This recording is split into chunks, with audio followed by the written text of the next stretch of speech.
This is from the Daily Tribune. Your Honor, please. No question yet, Your Honor. Yes, Let counsel finish with his question, All and right. then the lead prosecutor may make her objection. All right. This is from the Daily Tribune.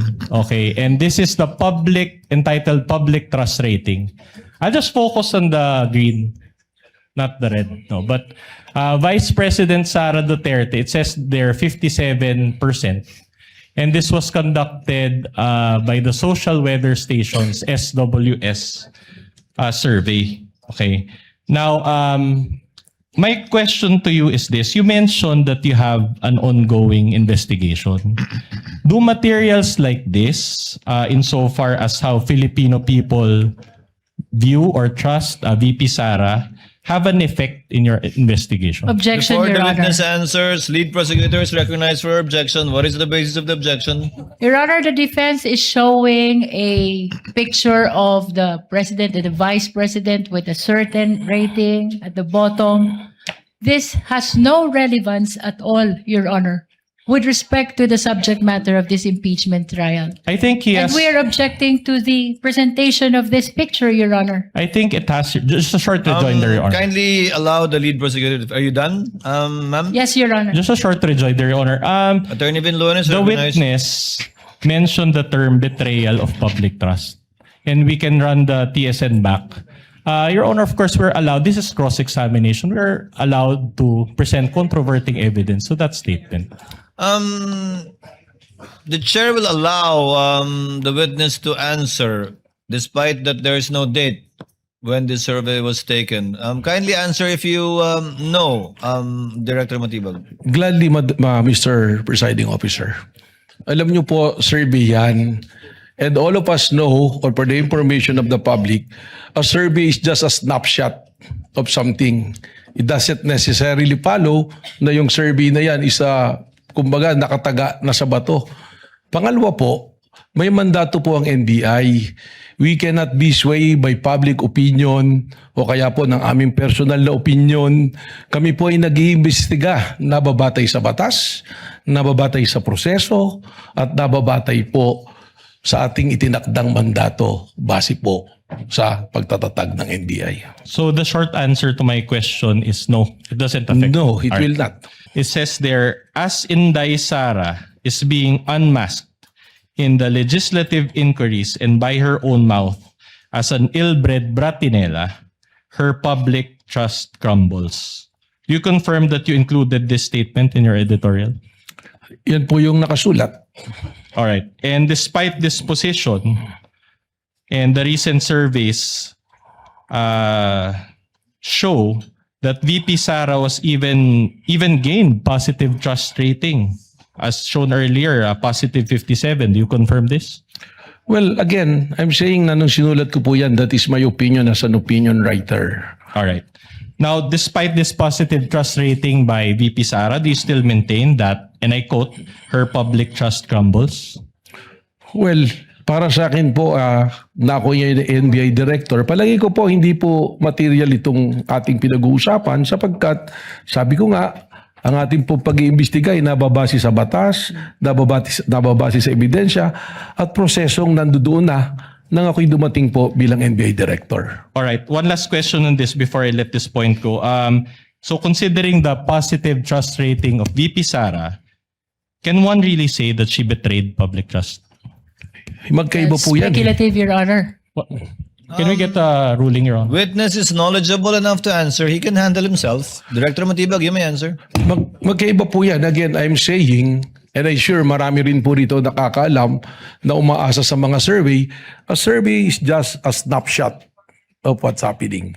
It doesn't necessarily follow na pagka yun ang lumabas, ay yun na yung totoo. Para po sa amin, malinaw na ang pagkontrata sa pagpapatay o ng papatay sa mga pangalang binanggit ay nandoon na. Applying the methodology ng Secret Service na binanggit ko po kanina. Ang hindi na lang po natin nakikita ay kung sino ang taong kinausap. Kaya ito po ay still open and continuing investigation. At any rate, it's not yet final, correct? Tama po. All right. Now, you mentioned that the NBI is still conducting an investigation, ongoing investigation. Do you still use the video of the November 23, 2024 press con in this ongoing investigation? Isa po ito, sabi naging batayan para po dun sa 5-point the standard na tinitingnan po namin ay amin pong matugunan. All right. It's an almost 2-year-old video now. Do you think it's still relevant to your ongoing investigation? Hindi po. Sapagkat hanggang sa ngayon nga, ay hindi pa natin nahanap kung sino ang taong kinausap po ng ating Vice Presidente. Okay, very well. Attorney Matibag, do you know Mel Sabio? Opo. All right. Now, about 2 months ago, an old audio-video file of the two of you circulated online. By the way, we won't show that video out of respect to your to the party's rights, as well as I saw your wife here also, out of your family members' rights and also out of Mel Sabio's rights. I'll just ask you a few questions. This video circulated online, and you already came out in the media admitting that it was you and Mel Sabio who were involved in that video, correct? Tama po yun. That is a private conversation sa dalawa pong magkaibigan na hindi nagkakasundo. All right. And my only question to you is this. Did that incident demonstrate an emotional outburst on your part? Kasama na po yun, combination na ng galit at disappointment. At ako naman po inamin ko na yan ay isang pagkakamali na akin pong tinanggap na rin at tinagsisihan. All right. Can you recall what you said in that video? Masama po yung aking mga sinabi. Meron pong hindi talaga kaya-aya.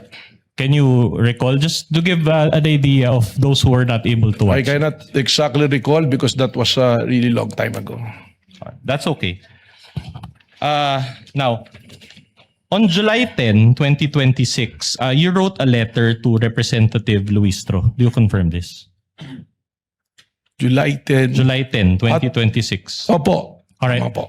And in that letter, we can confront you with a hard copy, but we can also flash. In that letter, you mentioned, and I quote, "As director of the Bureau, I will personally attend to represent the NBI at this summit of director and commissioner general level law enforcement leaders across the Asia Pacific, which will require my travel and attendance on those dates." Now, those dates pertain to July 21 to 22, 2026. So today and tomorrow. Do you confirm this?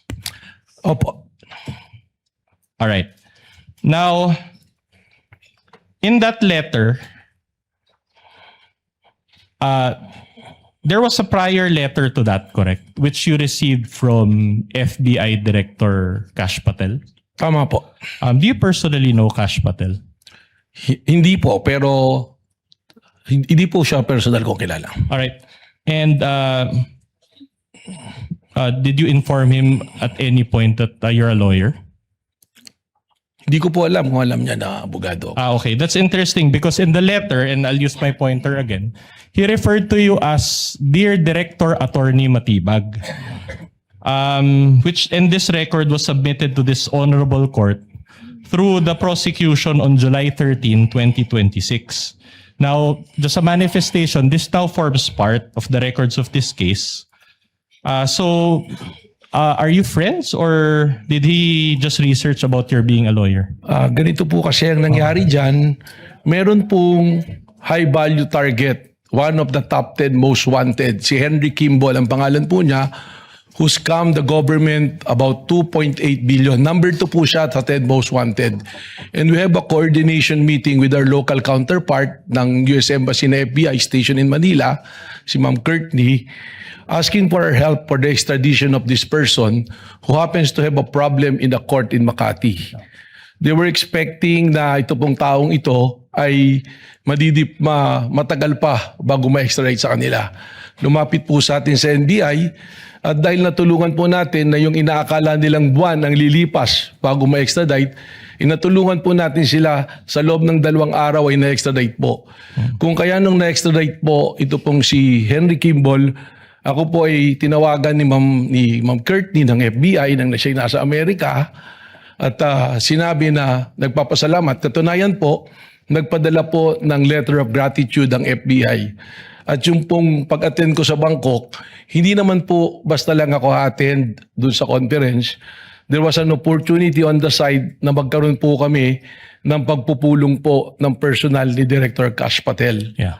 Kaya po gusto ko sana makadalo doon. Thank you for that clarification. Anyway, I'm just asking because the schedule of the court actually changed or was altered because of this letter. Just a few questions on this. Now, upon perusal of this letter, it appears na sinulatan kayo na diretso ni Director Kash Patel and walang address yung NBI. It just says Manila. Do you confirm the receipt of this letter? It was sent through an email. Through po. email. Okay. Now, of course, before you wrote Representative Luis Tro, you first confirmed your attendance with FBI Director Patel. Am I right? Wala pa po na confirmation. Dahil malinaw naman po, sinasabi ko nga po kay Congressman Luis Tro na 2 event siya na magkasabay. Sayang yung opportunity na maaari kong makausap yung FBI Director sapagkat it's very rare that an FBI Director will talk to an NBI Director. Yeah, oh. So sinabi ko na baka naman pwede na mas mapaaga. Kung pwede lang at kung makikita naman po doon sa liham ko, respectfully I'm requesting. Pero lininaw ko po kay Congresswoman Luis Tro na 2 event yan at in order of priority, ang aking pong priority ang tumistigo po dito po sa impeachment court. At sabi ko naman, pinabot ko po through Ma'am Courtney that probably we can arrange another day na magkausap po kami ni Director Kash Patel. Okay, thank you for that clarification. At any rate, you're admitting that before you wrote Representative Luis Tro, hindi pa final yung confirmation mo dito kay Director. Meron na pong arrangement. May Pero arrangement alam na. po nila na ako'y magtitistigo. So kung malilipat po, that is the only time na ako po ay pupunta sa Bangkok po. No, I'm talking about may confirmation na kayo ni Director Kash Patel before you wrote Luis Tro, wala pa. There was already an invitation and information channeled to their local representative, si Ma'am Courtney po. Ma'am, sino yun, ma'am? Siya po, si Courtney, siya po yung I FBI see. representative Okay. dito. At any rate, my question is, do you maintain that this is an official invitation from FBI? Kash Patel? Opo. All right. Katunayan, meron pong dumalo ngayon doon, yung pong aming representative ng IOD. And it's also director or commissioner level. Ano po, siya po ay division level po. Are you at liberty to disclose the name? Or? Yes, opo, Attorney Chris Hernandez. Nandun siya sa Bangkok ngayon. Nandun po siya ngayon. Would you know kung si Director Kash Patel nag-attend dun sa Bangkok ngayon or nag-cancel din siya? Hindi ko po alam. I Ay, have to get the information. All right. Now, just one last manifestation, Your Honor. Again, these documents comprising of 3 documents, June 24, July 10, and July 13, were introduced by the prosecution and then are now part of the records of this case.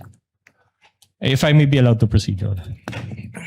Now, I'll show you one last graphic and then I'll ask you a couple of questions thereafter. The graphic. All right. So, this is from the Daily Tribune. Your Honor, please. No question yet, Your Honor. Yes, Let but counsel finish with his question, All right. and then the lead prosecutor may make her objection. All right. This is from the Daily Tribune. Okay. And this is the entitled Public Trust Rating. I'll just focus on the green, not the red. No, but Vice President Sara Duterte, it says they're 57%. And this was conducted by the Social Weather Station's SWS survey. Okay. Now, my question to you is this. You mentioned that you have an ongoing investigation. Do materials like this, insofar as how Filipino people view or trust VP Sara, have an effect in your investigation? objection, Before Your the Honor. witness answers, lead prosecutor is recognized for objection. What is the basis of the objection? Your Honor, the defense is showing a picture of the president and the vice president with a certain rating at the bottom.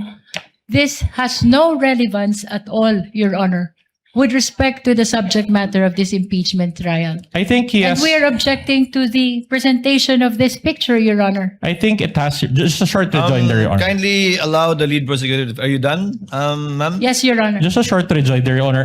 Attorney Vinloan is The recognized. witness mentioned the term betrayal of public trust. And we can run the TSN back. Your Honor, of course, we're allowed, this is cross-examination, we're allowed to present controverting evidence to that statement.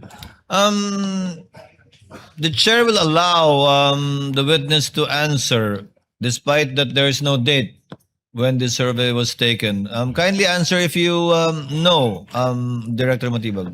Gladly, Mr. Presiding Officer. Alam niyo po, survey yan. And all of us know, or for the information of the public, a survey is just a snapshot of something. It doesn't necessarily follow na yung survey na yan is kumbaga nakataga na sa bato. Pangalawa po, may mandato po ang NBI. We cannot be swayed by public opinion o kaya po ng aming personal na opinion. Kami po ay nag-iimbestiga, nababatay sa batas, nababatay sa proseso, at nababatay po sa ating itinakdang mandato base po sa pagtatatag ng NBI. So the short answer to my question is no, it doesn't affect. No, it All right. will not. Okay. I mentioned Daily Tribune. You write editorials for the Daily Tribune, correct? Tama po, long time ago po. Long time ago. And in 2024, you wrote at least 3 editorials about VP Sara. Is that, can you recall? Mari po, mayroon po akong mga sinulat tungkol Alright. kay Vice President. I'm showing you these, no, not that one, the editorials, all right, from the Daily Tribune. And we have copies, hard copies that you can refer to. But it says here, Director Belvin Matibag. Do you confirm that it is you who authored these editorials? Yes. All right. Now, I'm showing you the first one entitled Inday Sara, the Bratinela, dated September 12, 2024. Do you confirm that you wrote this editorial? That's correct in my opinion column. All right. And you also wrote, the Bratinela is a flat spare tire, dated October 24, 2024. Do you confirm this? Yes. All right. And you also wrote, Bratinela Sara and her bad habits, dated November 7, 2024. Do you confirm this? Yes. And in these editorials, you shared your opinions against VP Sara. Is that correct? Well, unang-una po, siguro dun sa title na Bratinela, that is not my original. In fact, kaya ko po nasulat yan, yan ang mismong naririnig ko nang kami magkakasama nila dating Pangulong Duterte nang tawag niya kay Inday Sara ay Bratinela. Alright, so my only question is, before you testified today, there were already instances in the past that you shared your public opinions against VP Sara. Well, that is a opinion column. Alright. At meron po tayong mga pinagbabasihan dyan. Okay. In fact, let me read one line from your editorial. It says there, as Inday Sara is being unmasked in the legislative inquiries and by her own mouth as an ill-bred Bratinela, her public trust crumbles. You confirm that you included this statement in your editorial? Yan po yung nakasulat. All right. And despite this position and the recent surveys show that VP Sara was even gained positive trust rating, as shown earlier, a positive 57. Do you confirm this? Well, again, I'm saying na nung sinulat ko po yan, that is my opinion as an opinion writer. All right. Now, despite this positive trust rating by VP Sara, do you still maintain that, and I quote, her public trust crumbles? Well, para sa akin po, na ako yung NBI director, palagi ko po hindi po material itong ating pinag-uusapan sapagkat sabi ko nga, ang ating po pag-iimbestiga ay nababase sa batas, nababase sa ebidensya at prosesong nandoon na nang ako'y dumating po bilang NBI director. All right. One last question on this before I let this point go.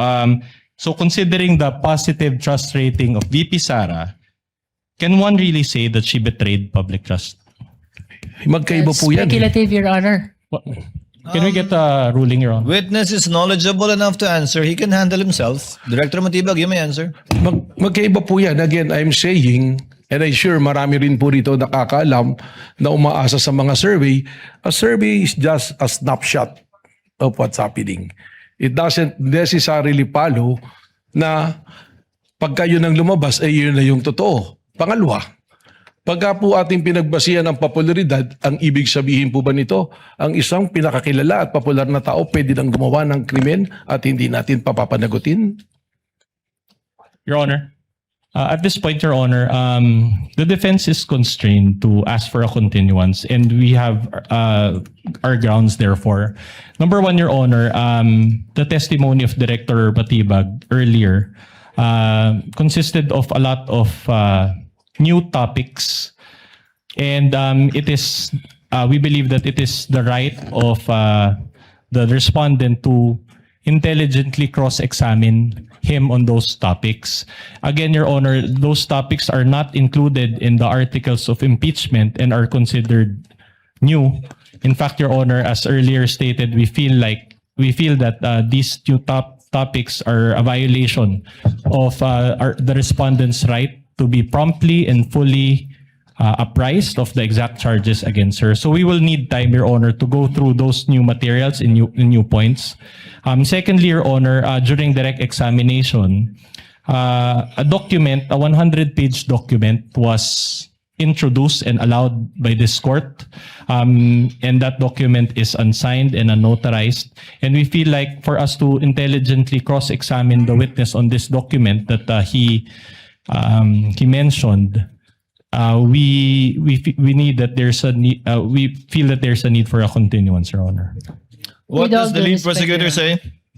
With all due respect, Your Honor, we object to the motion for continuance of the defense. The defense already started and propounded a lot of cross-examination questions to the witness, and the witness is simply answering completely, accurately, the questions which are being raised and propounded to him. We do not understand, Your Honor, why they will move for continuance after already raising a lot of questions to the witness, Your Honor. We would like, Your Honor, the defense to finish the cross-examination today. And if the impeachment court will still allow, we will immediately proceed to redirect after the cross-examination, Your Honor. With all due respect to our honorable senator judges. The objection of the lead prosecutor is noted. However, this is the first time that any counsel for the parties is asking for a continuance. The chair is inclined to grant it and will so grant it as well.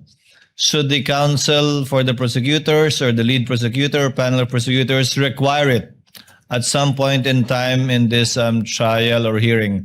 But let it not be the rule or let it not be a habit on the part of either counsel for the parties to do so, to ask for a continuance. But at this time, the chair will grant a continuance requested by the defense. And in the meantime, since it's only 5:55, with the indulgence of our senator judges, we may proceed to the interjections and interventions of the senator judges. One last point, Your Honor, before the interjections. Before recognizing the senator judges, yes, what is the pleasure of Attorney Binlon? Your Honor, considering that the witness introduced, as I said, a lengthy document, can we ask for a copy of the Las Cañas material that he The provided? chair already earlier ordered that, I believe. During the interregnum, the prosecutors are directed to kindly furnish the counsel for respondents with a copy of the, I believe, over an inch or little less than 2 inches of affidavit of Mr. Las Cañas. So ordered.